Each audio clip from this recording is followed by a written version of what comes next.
They say time heals all wounds. It's a comfortable lie we tell ourselves to smooth over the jagged edges of a past we'd rather forget.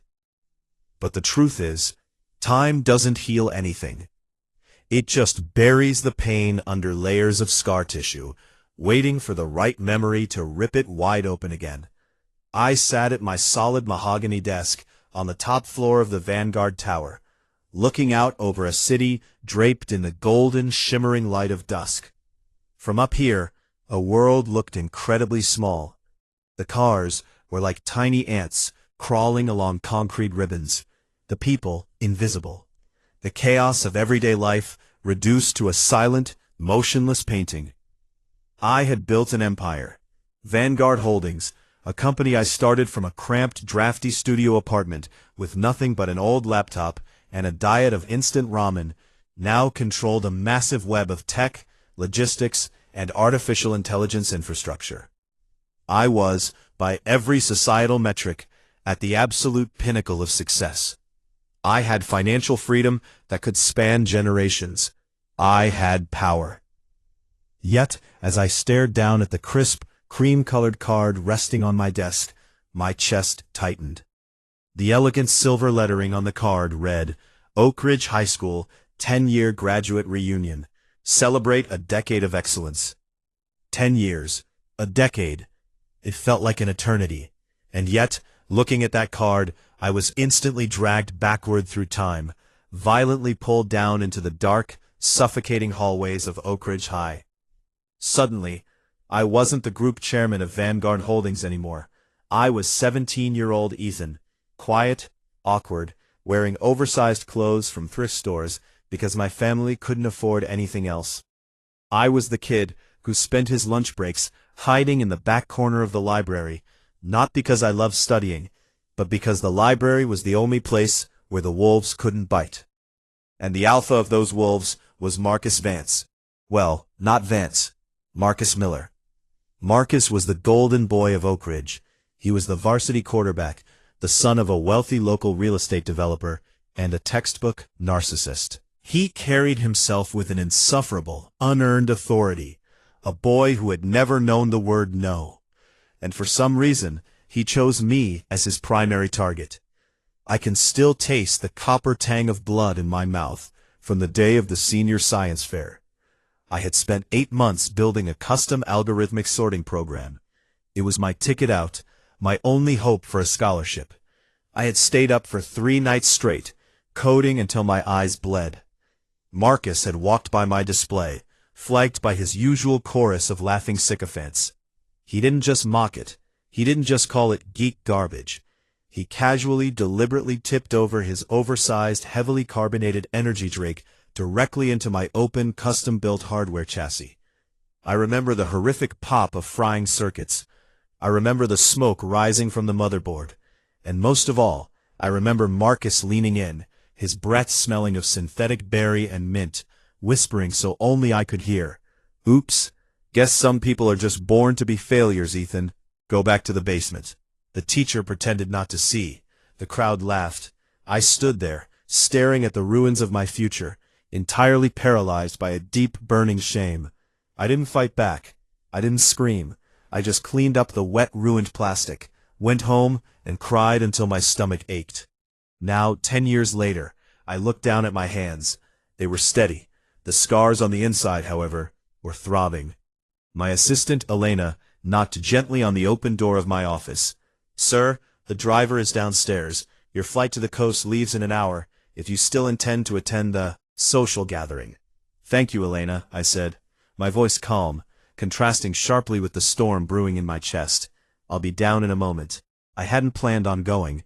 Why would I? I had nothing to prove to a group of ghosts from a life I had outgrown.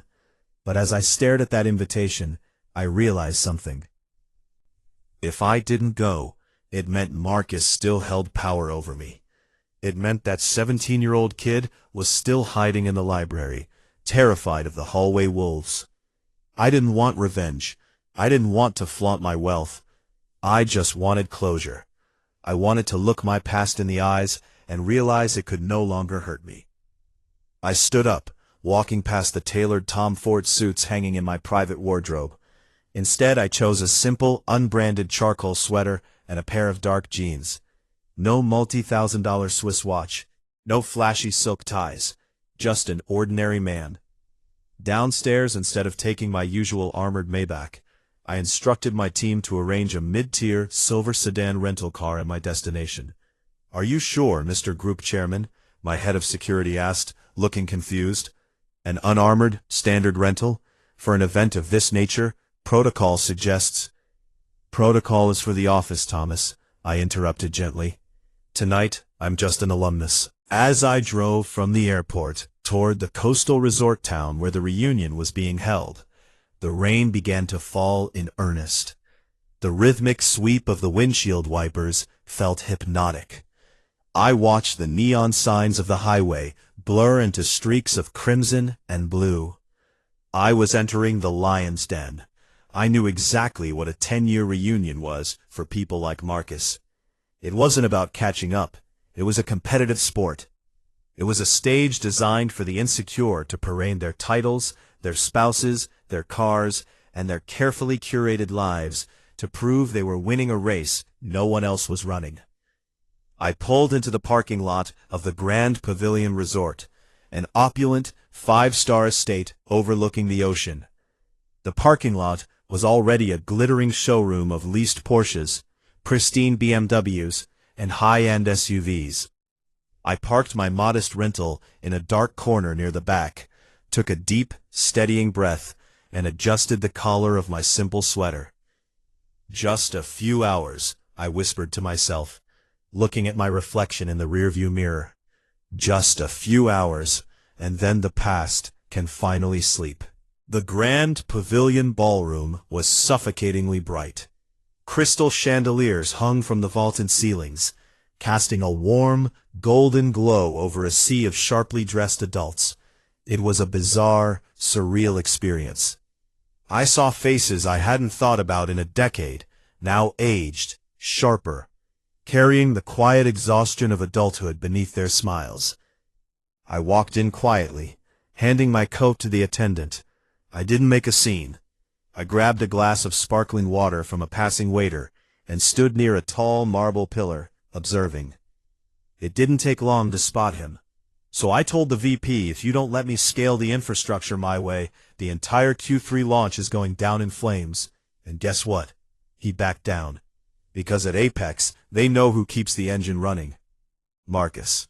He was standing in the center of the largest circle in the room, holding a glass of scotch in one hand, gesturing wildly with the other. He hadn't changed at all, except his jawline was slightly softer, and his hair was slicked back with expensive pomade. He was wearing a stark blue tailored suit that practically screamed for attention, and every time he moved his left wrist, the bright overhead lights caught the unmistakable, heavy platinum bezel of a Rolex Submariner. Surrounded by him were several of our old classmates, nodding eagerly. Among them was Sarah, a girl who used to sit next to me in AP Calculus. She had always been pleasant back then, neutral, never joining in on the bullying, but never stopping it either. Now, she was looking at Marcus with a mixture of awe and polite exhaustion. "Wow, Marcus," Sarah said, swirling her wine glass. "Apex Tech? That's the AI startup that just got featured on the front page of TechCrunch, right? The one everyone is saying is going to revolutionize neural networks?" "The very one," Marcus boasted, puffing out his chest, his smile practically splitting his face.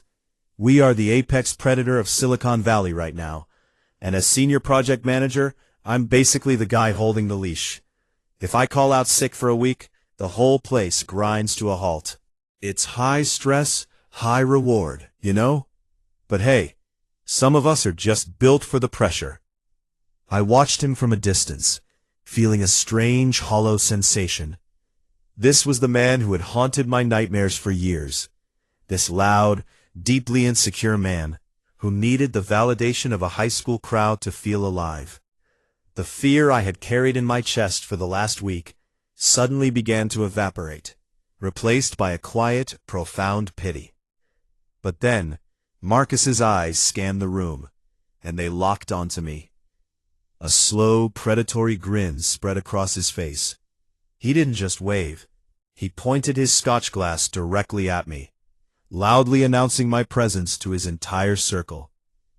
Hold on, guys," Marcus barked, his voice cutting through the nearby conversations. "Look who it is. Is that Ethan? Holy crap, it is." The entire circle turned to look at me. I kept my expression entirely neutral, my hands relaxed at my sides, as Marcus walked over, his heavy dress shoes clicking loudly against the polished marble floor. He didn't walk. He swaggered. "Ethan, man, look at you," Marcus said, dropping a heavy, aggressive arm around my shoulder.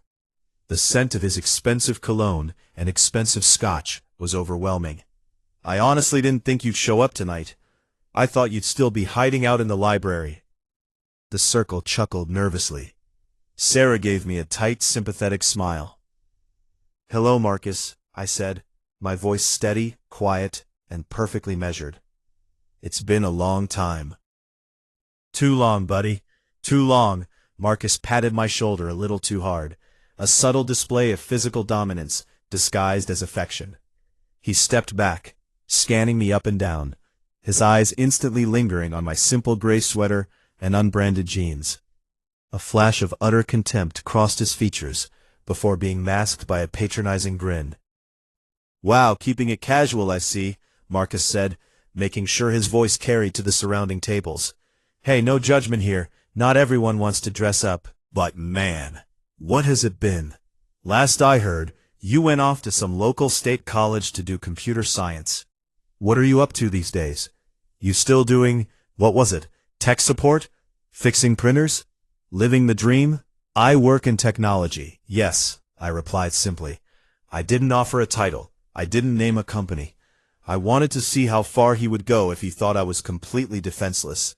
"Hey, tech support is great, very respectable," Marcus said, his tone dripping with condensed sarcasm. "The world needs guys to reset passwords, truly. If you ever want to break into the real industry, though, the high-level stuff, you let me know. I mean, Apex Tech is probably a little out of your league. We only hire top-tier talent. But I could probably get you an interview for an entry-level IT help desk role. Sweep the server rooms, change some backup tapes. It pays $20 an hour. Better than pennies, right?" "Marcus, leave him alone," Sarah murmured quietly, looking uncomfortable. "Ethan, don't listen to him." "Hey, I'm just trying to help an old friend," Marcus laughed, raising his hands in mock innocence.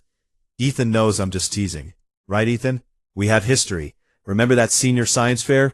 Man, we had some laughs back then. You always were a bit of a space cadet." I looked into his eyes. There was no remorse there. No mature realization that he had been a cruel child.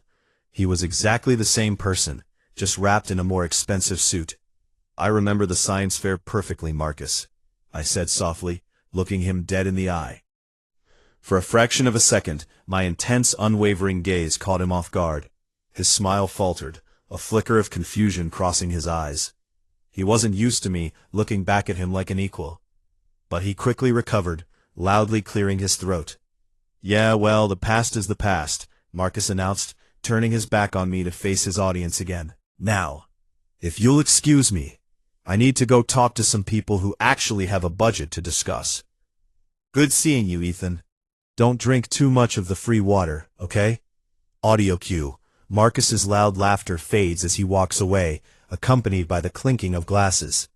The ambient crowd noise rises back up, but the underlying music remains tense, a low electric hum building in the background. I stood there, alone by the pillar, taking a slow sip of my water. My heart wasn't racing. I wasn't angry. Instead, I felt a cold, crystalline clarity. Marcus hadn't changed, and because of that, he had no idea what kind of world he was actually living in. He thought he was the king of the castle. He had no idea he was just a tenant. "Ladies and gentlemen, if I could please have your attention," the class president announced from the podium at the front of the main dining room. "If everyone could please take their seats, dinner is served, and we'd like to begin our evening toasts." The crowd migrated from the cocktail lounge into the grand dining room. I chose a seat at one of the standard tables near the back of the room, far away from the stage. Naturally, Marcus had secured a prime seat at the very front, directly dead center, surrounded by the most prominent alumni. As the multi-course dinner progressed, the wine flowed freely, and with every glass Marcus consumed, his voice grew louder, his boasting more extravagant. Even from the back of the room, I could hear him dominating his table's conversation. "Look, I shouldn't even be talking about this, because it's highly confidential," Marcus whispered loudly to his table, leaning in but ensuring his voice carried. "But Apex Tech is about to execute a massive multi-billion-dollar merger. We are being acquired by Vanguard Holdings. Yeah, that Vanguard, the massive global conglomerate." Sarah, who happened to be sitting at his table, looked intrigued. "Vanguard Holdings? I read about them. They're incredibly secretive. No one even knows who actually owns the parent company. It's just run by a board and a public CEO, right?" "Exactly," Marcus said, nodding sagely, adjusting his Rolex. "They operate in the shadows, but they have infinite capital. And the only reason this merger is happening is because my division at Apex developed the core predictive AI framework. The CEO of Apex, Lawrence Vance, billionaire, absolute genius, great personal friend of mine. He told me privately last week, 'Marcus, your work on this project is what secured the bag. Once this merger goes through next month, I'm looking at a massive promotion. Directorship, corporate stock options, the whole 9 yards. I'm practically untouchable.'" I sat in the back, cutting my steak with precise, slow movements. I couldn't help but smile slightly into my water glass. It was fascinating to hear him talk about Vanguard Holdings. It was even more fascinating to hear him talk about the merger. Because I knew about the merger. I had been reviewing the Apex Tech acquisition documents on my tablet during the flight over. And I knew for a fact that the acquisition had nothing to do with Marcus's division. In fact, his specific project was currently listed under redundant operational overlap, corporate speak for a department slated to be entirely liquidated upon acquisition. Suddenly, the atmosphere in the room shifted. The class president paused mid-sentence during her speech. The murmuring crowd turned their heads toward the back entrance. 3 men in impeccable, high-end Italian suits walked into the room. 2 of them were large, broad-shouldered men with earpieces. Security. But the man walking between them was unmistakable. He was a tall, silver-haired man with an intense, piercing gaze and an aura of absolute, unyielding corporate authority. It was Lawrence Vance, the actual, famous billionaire CEO of Apex Tech. "Is that Lawrence Vance?" someone at a nearby table whispered. "The tech mogul? What is he doing at a high school reunion?" The class president quickly stepped up to the microphone, looking completely flustered. Excuse me, everyone. It seems we have a very distinguished guest who just entered. Mr. Vance, welcome to the Oak Ridge reunion. If there's anything we can do for you." Lawrence Vance raised a polite dismissing hand, speaking to the hotel manager who was frantically hovering beside him. "My apologies for the interruption." Vance's deep, booming baritone voice carried perfectly across the silent hall. "I am not here to disturb your event. As some of you may know, my company is hosting our annual executive winter retreat in the west wing of this resort this weekend. I was merely informed that someone very important to my organization's future, was present in this room tonight. I came to pay my respects." The room went dead silent. Everyone looked around, entirely confused. Who, in a random 10-year high school reunion, could possibly be important to a tech billionaire like Lawrence Vance? Except for one person. Marcus. I watched as Marcus's face flushed with a mixture of absolute shock and pure ecstatic adrenaline. This was it. His ultimate moment. The universe had handed him the perfect script. His billionaire CEO friend had personally walked into his high school reunion to find him, to validate him in front of everyone who had ever doubted him. Marcus quickly smoothed down his blue suit, adjusted his tie, and put on his most dazzling, confident smile.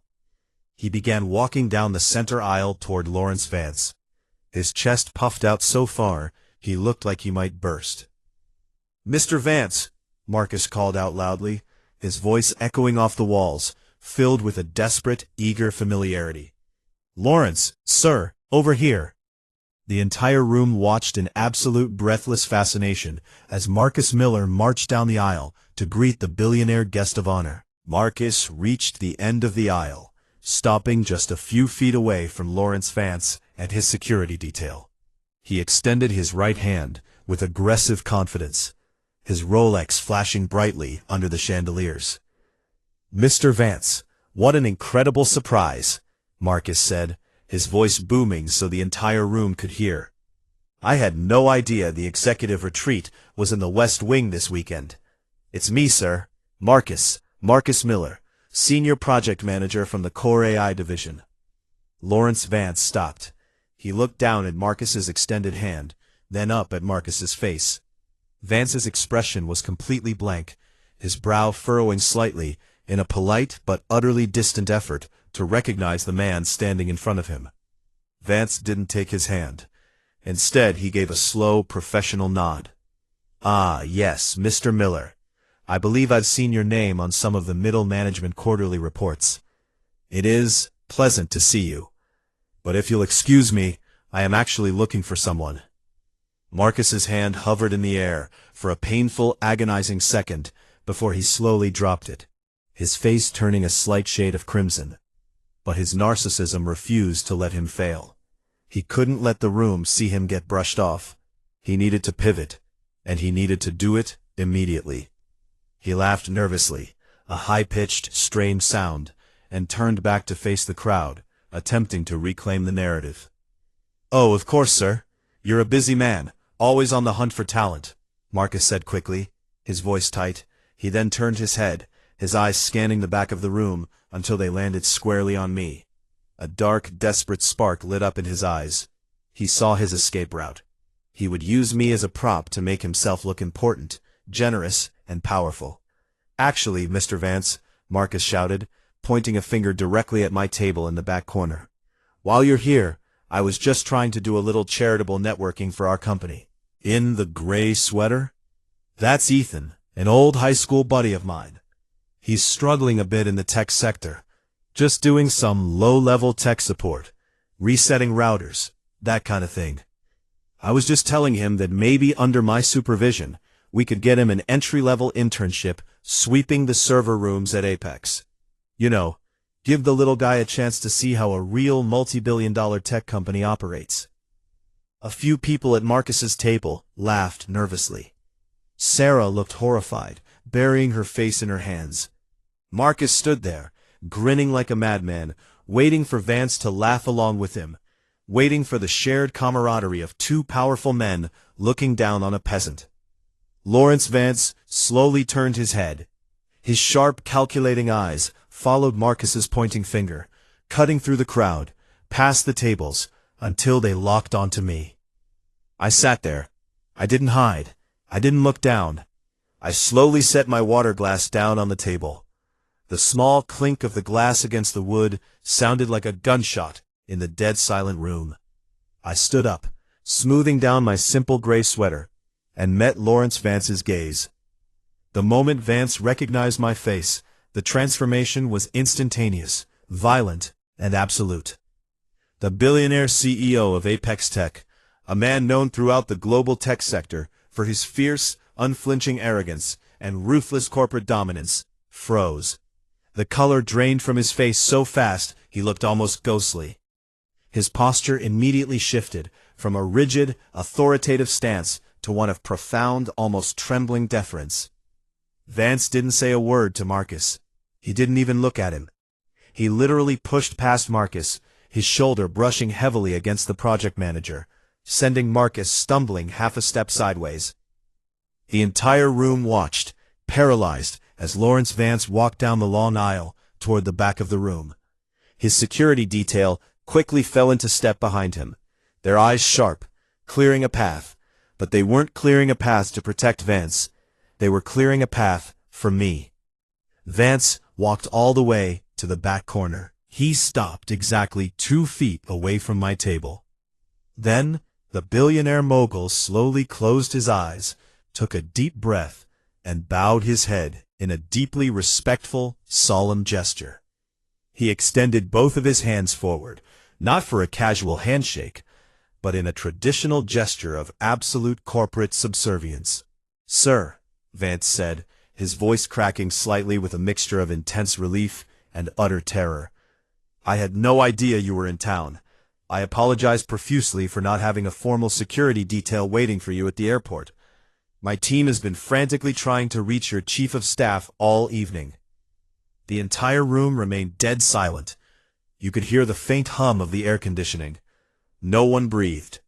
I kept my hands casual, looking at Vance with a calm, gentle expression. "Hello, Lawrence. I told my team to keep my arrival quiet. I was attending a private matter." "Of course, sir," Vance said quickly, wiping a sudden bead of sweat from his forehead. "But we are in a bit of a crisis. The executive board has been sitting in the West Wing conference room for the past 4 hours. We have the finalized contract structures for the Vanguard Holdings acquisition. Everything is ready, but the legal team refuses to execute the wire transfers without your personal signature. We've been waiting for your final approval on the entire merger all evening." "Boss." The word echoed through the grand ballroom. The revelation hit the room like a physical shockwave. Sarah gasped out loud, her hand flying to her mouth. The class president dropped her pen onto the microphone, creating a loud, distorted thump that rattled the speakers. Lawrence Vance, the billionaire celebrity CEO of Apex Tech, didn't run the company. He answered to someone else. He answered to the mysterious, anonymous founder of Vanguard Holdings. The kid who wore thrift store clothes, the kid who hid in the library, the kid who supposedly fixed printers for pennies, was the sole owner of the multi-billion-dollar global empire that was currently buying out Marcus's entire life. I wasn't struggling in tech. I was tech. I looked past Lawrence Vance's shoulder, my gaze traveling down the long aisle to where Marcus was standing. And what I saw was the absolute, total psychological collapse of a human being. Marcus looked like a man who had just watched the ground beneath his feet open up into a bottomless abyss. His face was completely devoid of color, a sickly, ash-gray pallor. His mouth was slightly open, his jaw slack, his lips trembling. The expensive glass of scotch in his hand was shaking so violently that the ice cubes were rattling against the crystal like chattering teeth. The arrogant, untouchable senior project manager was gone. In his place stood a terrified, broken child, staring at the monster he had spent a decade creating. I slowly walked past my table, stepping into the center aisle. Lawrence Vance immediately stepped aside, falling 2 steps behind me, his hands clasped respectfully in front of him, adopting the universal posture of a subordinate walking with his king. I walked down the aisle slowly, intentionally. Every step I took felt like a hammer blow to Marcus's reality. The classmates who had been surrounding him hours ago naturally backed away, creating a wide, hollow circle of isolation around him. I stopped about 3 feet away from him. The silence in the room was so heavy it felt pressurized. Marcus looked up at me. His eyes were wide, bloodshot, filled with a primal, desperate panic. He looked at my simple gray sweater, and for the first time, he realized it wasn't a sign of poverty. It was the ultimate luxury. The luxury of a man who has absolutely nothing to prove to anyone. Ethan, Marcus stammered, his voice dropping an octave, completely stripped of its booming bravado. It was weak, cracking, and thin. I didn't know. I swear to God, Ethan, I didn't know." "I know you didn't, Marcus," I said. My voice wasn't loud. I didn't yell. I didn't gloat. I spoke with a terrifyingly gentle, calm serenity that seemed to cut deeper than any insult could. Because if you knew, you would have pretended to be my best friend. You would have smiled, shaken my hand, tried to leverage our past for your own gain. But because you thought I was weak, you showed me exactly who you still are. Marcus swallowed hard, a tear of pure corporate terror visibly welling in the corner of his eye. "Ethan, please. It was just a joke. The science fair. High school. We were just kids, right? I was just teasing you tonight. For old time's sake.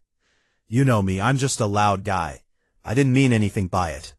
I turned my head slightly, looking at Lawrence Vance, who was standing right at my shoulder, observing the interaction with a sharp, narrowing gaze. "Lawrence," I said quietly. "Yes, Group Chairman," Vance responded instantly, his voice sharp and alert. "Tell me about the internal structure of the core AI division at Apex. Specifically, the management metrics." Vance didn't hesitate. He had an encyclopedic knowledge of his firm. "The division is highly volatile, sir.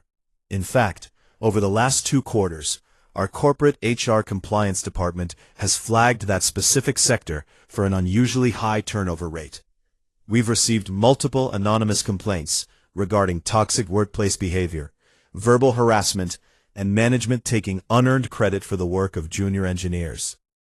I nodded slowly, keeping my eyes fixed on Marcus, whose knees visibly wobbled at Vance's words. "Is that so?" I murmured. "It seems some habits are very hard to break. Marcus, you told me earlier that if you called out sick for a week, Apex Tech would grind to a halt. You said you were the guy holding the leash." I was exaggerating, sir," Marcus whispered, his voice trembling so much he could barely form the words. "I was just trying to look good in front of the class." "Well, let's test that theory," I said, my voice smooth as ice. I turned back to Lawrence Vance. "Lawrence, as you know, the final restructuring clause of the Vanguard acquisition allows for immediate departmental optimization. I want the core AI division liquidated, effective immediately. The junior engineers and actual developers are to be migrated into Vanguard's primary infrastructure with a 20% salary increase." "Understood, sir," Vance said, pulling out a sleek black smartphone and typing rapidly. "And what about the management layer? Specifically, Mr. Miller?" "Mr. Miller's position is redundant," I said calmly. "Terminate his employment with Apex Tech, effective immediately. No severance. And ensure a full, comprehensive audit of his management record regarding those HR complaints is forwarded to legal. If there is any actionable harassment, I want our corporate counsel to handle it fully." Marcus didn't even look down at the broken glass. He just stared at me, his eyes completely hollow. In less than 2 minutes, his career, his status, his unearned authority, and his entire identity had been completely erased. He had tried to offer me an internship sweeping server rooms. Now he didn't even have a building to walk into. "Ethan, please," Marcus choked out, a single sob escaping his throat. "You can't do this. My career, my reputation. I have a lease on the car, the apartment. Please." I looked at him one last time. The 17-year-old boy inside me, the one who had cried over a ruined science fair project, looked at this broken man. And suddenly, the last remaining thread of pain vanished. There was no joy in seeing him like this. There was no triumphant laughter. There was only a profound sense of finality. The debt had been paid, not through malice, but through the natural, inevitable gravity of karma. "Go home, Marcus," I said softly. I turned away from him, completely removing him from my reality. I looked at Lawrence Vance. "Gather the board in the West Wing conference room, Lawrence. I'll be there in 10 minutes to sign the merger documents." "Right away, boss," Vance said, bowing slightly, before turning and marching out of the ballroom, his security detail seamlessly creating an exit path. The entire ballroom of my former classmates stood completely still, watching me move with a mixture of reverence, awe, and absolute silence. As I passed the front table, I stopped for a brief second next to Sarah. She was staring at me, her eyes wide. "It was good to see you, Sarah," I said with a warm, genuine smile. "You always were good at calculus." Before she could even find the words to respond, I walked past her, heading straight through the massive double doors of the Grand Pavilion ballroom. I walked out into the cool, crisp night air. The rain was still falling, washing over the manicured gardens of the resort. I walked past the row of leased Porsches and BMWs, entirely unbothered, and made my way to my modest silver rental car, parked in the dark corner.